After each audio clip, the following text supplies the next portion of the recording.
So once your doseBadge has been running for a while, and it could be for an hour, 5 hours, 8 hours, 10 hours, for as long as that shift or that working day goes on for, then you're going to be ready to actually stop this and download the information. So let's assume we've now taken it off the person and we're ready to do this. But what I would encourage is, before you do that, before you actually take it off somebody's shoulder, just like we actually started it running when it was on somebody's shoulder, we're going to stop it when on somebody's shoulder.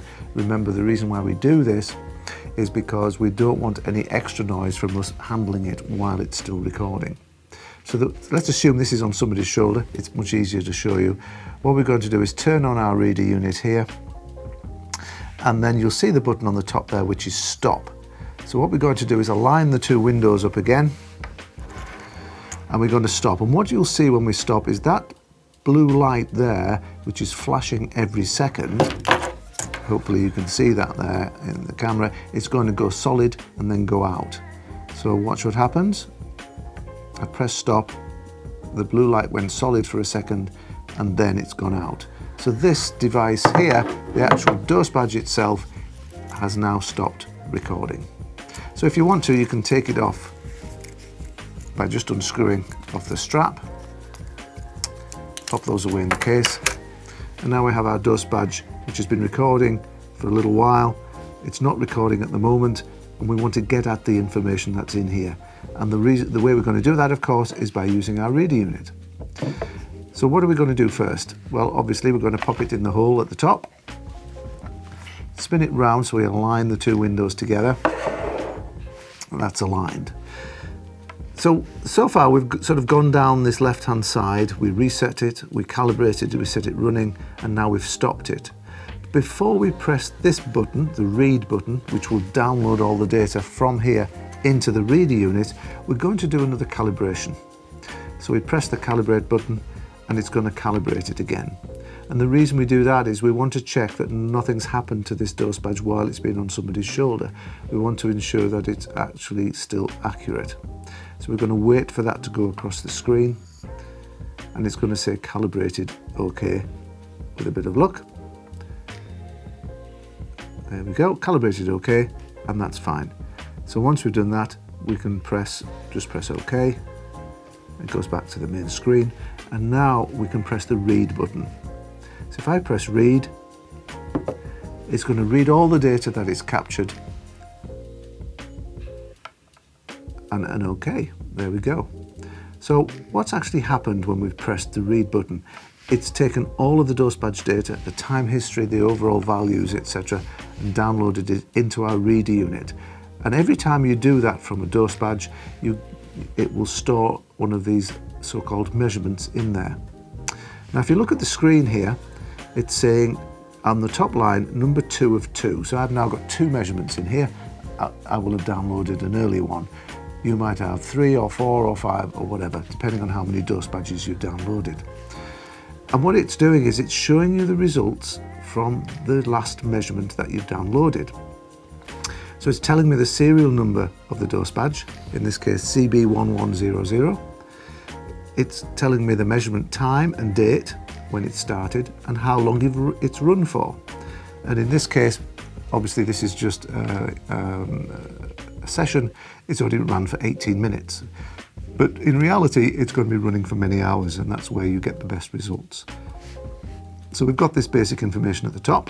Now, if you wanted to, you could say, right, it's downloaded it, it's got the right length of measurement. I'll just carry on and download it directly to Noise Tools and then look at the detailed data in Noise Tools. But of course, you can still look at the data on here if you want to. So pressing the down arrow takes you to a number of different screens for measurement 2. So here we've got the LAEQ, the logarithmic average noise level, 76.2. It's tried to calculate for us the daily personal exposure, LEX 8 hour, or LEPD as it's otherwise known, of 62.1. It's given us the highest peak level. This is the C-weighted peak, very important for noise at work. We're not just looking at what somebody's average noise level was, basically is it below 85 or not, But we're also looking for our peak levels. We want to make sure it's below 135 decibels C weighted, so you can see that number there. Press the down arrow again. If you've been running this for long enough and you've got enough noise, you will see a little graph on there. I've only been running it for a short period of time. It's been fairly quiet in here, so it's not showing a graph, but you will see a small graph on that screen for the length of time they've been measuring.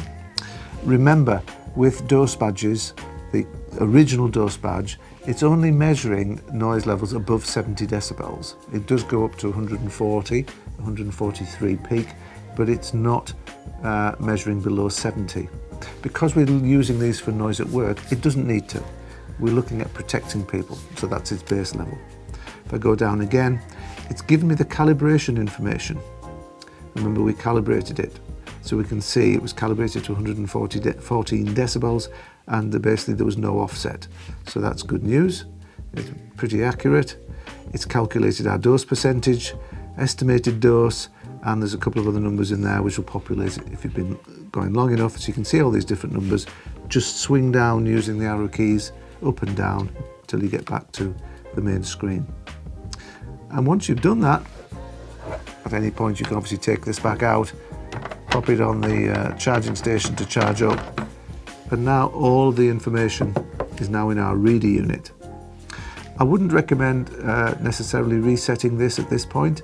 Do the reset, the calibration, etc. when you start to use them, just in case there are any issues when you actually view the data in Noise Tools.